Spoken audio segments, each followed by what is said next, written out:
on, children really need to participate in as many literacy activities in any way possible. So the theory is really exposure, exposure, exposure.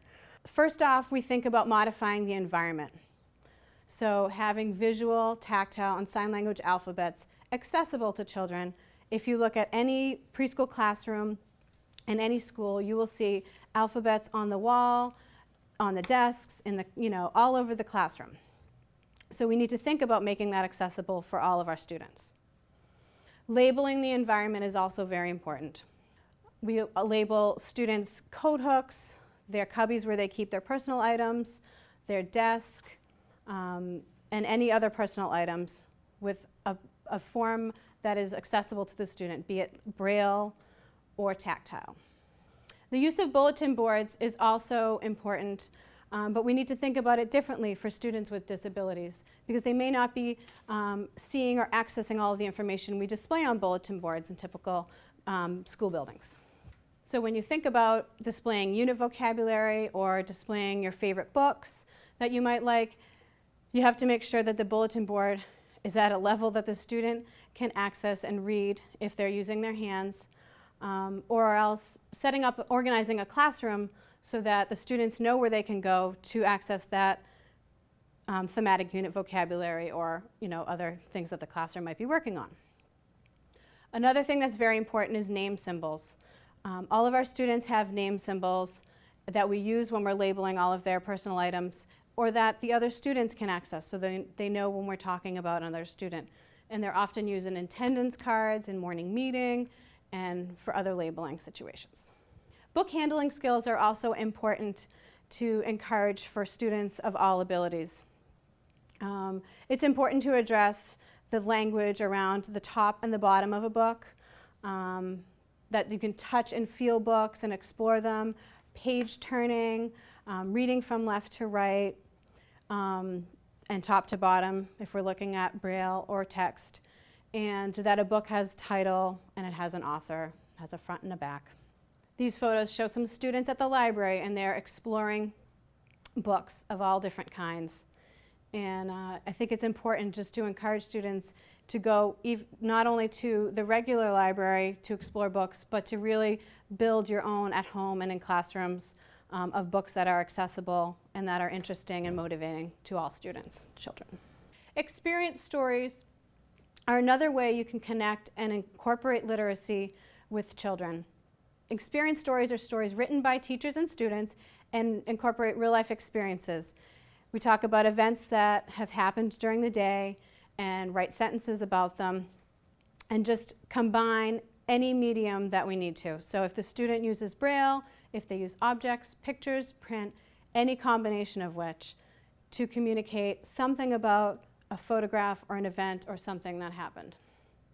These experience stories are really helpful in that you can bring them back out and they can be used over and over again. The next picture is a picture of a student who is creating an experience story or has created an experience story about a school event. And you can see that the objects in the story are then described underneath with Braille and with tactile representations of each of the words in the sentence. Another way to use literacy in a nice functional way is to do daily journals and home books. Every child in our school does a daily journal at the end of the day, and we write about events that have happened during the day,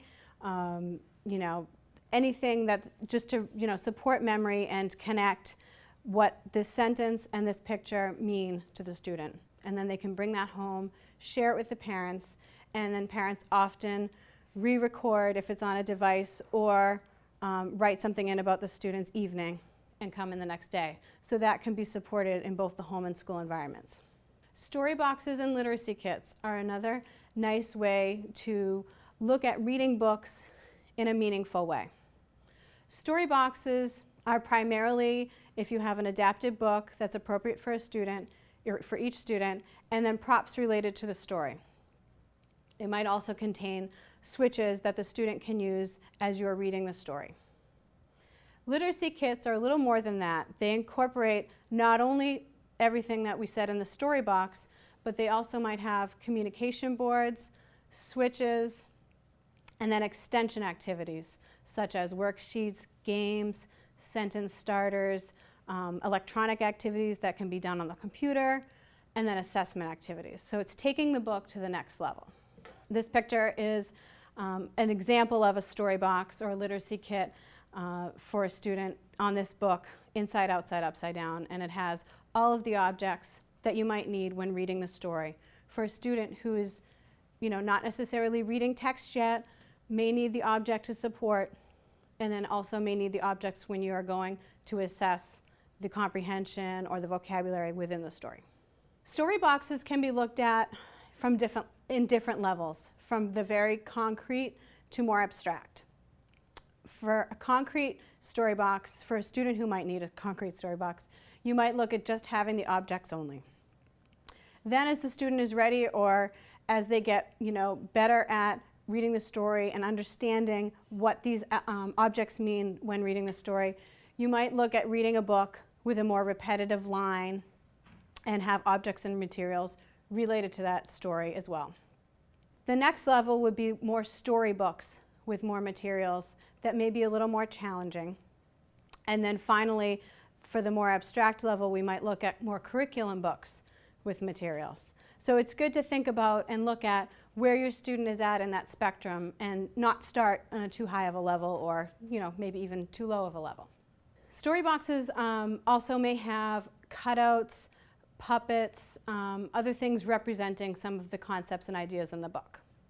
And I think it's important to choose books that have familiar experiences for the student, and really to use as many real objects as possible instead of miniature objects or things like that. So you want to think about, what is the student feeling when they touch the object, and what meaning does that have to the student?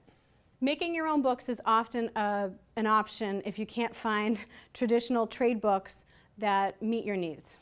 So if that's the case, you may look at making your own book. It promotes language skills. They can teach that books come in a variety of shapes and sizes, that they have the various parts that we talked about, the front, the back, the top and the bottom, and that books can contain pictures, and they also have text that we read left to right, and all of those things. And when you're making a book with a student, you can use all of that language and share all of that language. Some homemade concept books, which are another way of making books, can help teach different concepts that students may need to learn, such as actions, colors, shapes, sizes, and spatial relationships.